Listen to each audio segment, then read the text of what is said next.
Pare de ser um fundamentalista científico de condomínio por 5 minutos e me escute. Você provavelmente se acha inteligente demais para rezar, não é? Afinal, você segue a ciência, lê artigos, entende de neurotransmissores e despreza qualquer coisa que cheire a incenso ou dogmas milenares. Pois bem, deixe-me te dar uma dose de realidade sem anestesia. A sua arrogância intelectual está, literalmente, encurtando a sua vida. Enquanto você revira os olhos para quem está na igreja ou no templo, o cérebro deles está rodando um software de sobrevivência muito mais sofisticado que o seu.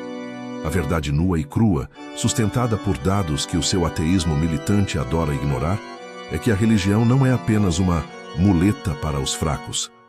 Ela é, biologicamente falando, uma tecnologia de ponta para o manejo do hardware humano.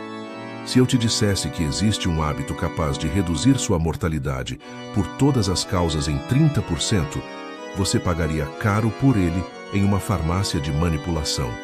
Mas como o nome disso é prática religiosa, você prefere continuar estressado, solitário e morrendo mais cedo. Vamos dissecar o porquê disso, sem misticismo barato, mas com o rigor que o seu ceticismo exige. O primeiro grande erro do leigo inteligente é achar que ciência e religião são como óleo e água. Essa visão é preguiçosa. A ciência tenta explicar o como, a religião tenta organizar o viver. E o que os dados longitudinais de Harvard mostram é assustador para quem acha que o mundo se resolve com uma planilha de Excel.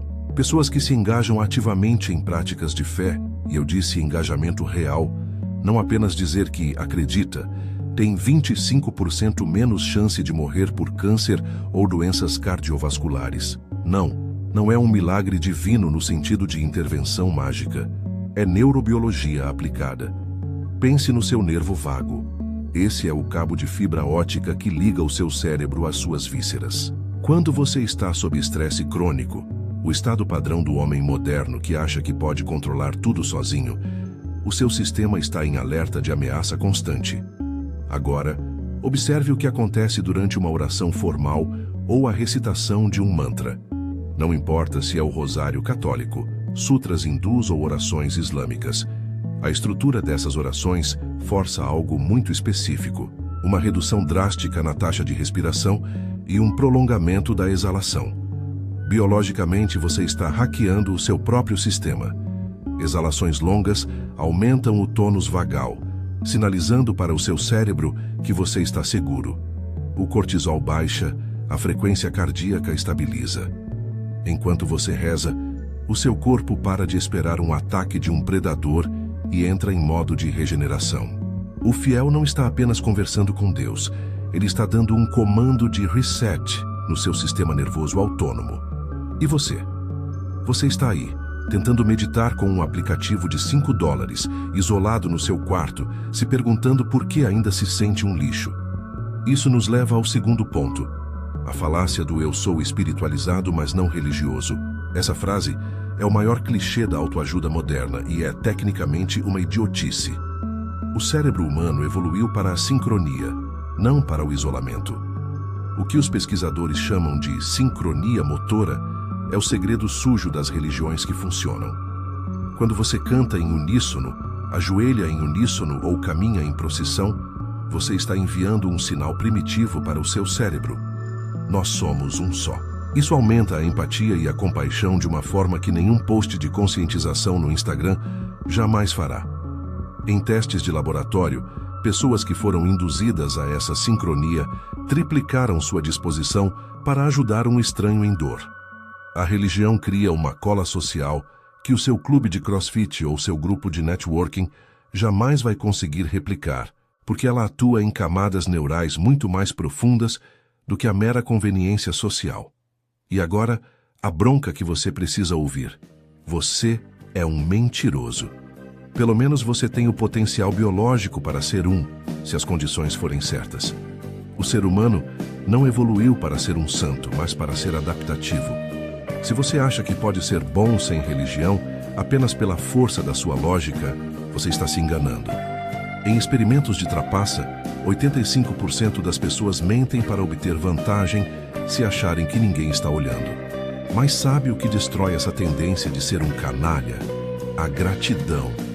E qual é a prática central de quase toda oração? Agradecer.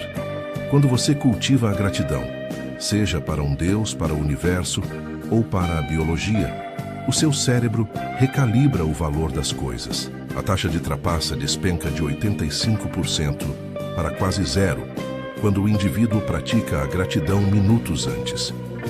A religião é, em essência, uma curadoria das suas emoções para impedir que o seu lado mais primitivo e egoísta tome o controle da sua vida. E se você acha que é livre porque não tem dogmas, olhe para o seu medo da morte. O ceticismo absoluto tem um preço caro em termos de ansiedade. Existe uma curva em U na angústia existencial. Os crentes convictos são tranquilos porque acham que sabem para onde vão. Os ateus convictos são relativamente tranquilos porque aceitam o fim absoluto. Mas você, o agnóstico em cima do muro, o buscador de verdades que nunca se compromete com nada, você é o grupo mais ansioso de todos. O seu cérebro odeia a incerteza. A falta de uma estrutura narrativa para o seu fim está te corroendo por dentro, enquanto o vizinho que você chama de ignorante dorme em paz, porque tem um ritual para lidar com o luto e a finitude. Até rituais que parecem superstições bobas, como cobrir espelhos no luto judaico, têm uma lógica psicológica brilhante. Cobrir o espelho reduz o foco no eu e impede que a sua própria imagem de tristeza intensifique a emoção. São milênios de observação clínica disfarçados de tradição. Então, aqui está a minha receita sem anestesia. Pare de tentar ser o mestre da sua própria existência isolada. O seu cérebro é uma máquina incrível, mas ele é incapaz de se autogerir sem ferramentas externas. Você não precisa de um milagre para entender que a religião é um manual do usuário que a evolução nos entregou para que não nos autodestruíssemos em nossa própria solidão e egoísmo. A ciência não matou a necessidade da fé. Ela apenas começou a explicar por que o seu cérebro morre mais rápido sem ela. Você pode continuar sendo um cético orgulhoso e estressado, ou pode ter a humildade intelectual de admitir que talvez, apenas talvez, os antigos soubessem algo sobre a biologia humana que o seu diploma de graduação não te contou. No fim das contas, a pergunta não é se Deus existe. A pergunta é se você é inteligente o suficiente para usar as ferramentas que a religião oferece antes que o seu tempo acabe. Porque, como diz o ditado, primeiro fazemos, depois entendemos. Comece a praticar algo maior que você, ou continue sendo o capitão solitário de um navio que está afundando 30% mais rápido do que deveria. A escolha, como sempre, é sua. Mas não diga que não foi avisado.